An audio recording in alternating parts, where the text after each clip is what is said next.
Why do some people never improve, no matter how hard they try? A young man went to a wise teacher. He said, "Teach me everything you know." The teacher smiled and invited him for tea.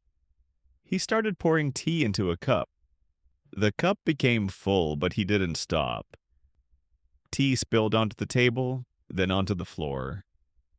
The young man stood up, confused. "Stop! The cup is full." The teacher calmly looked at him and said, "Like this cup, your mind is full of your own ideas." The young man went quiet.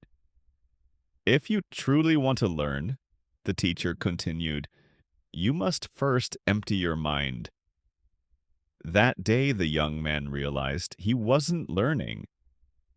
He was only defending what he already knew. To grow, you must be willing to let go of what you think you know.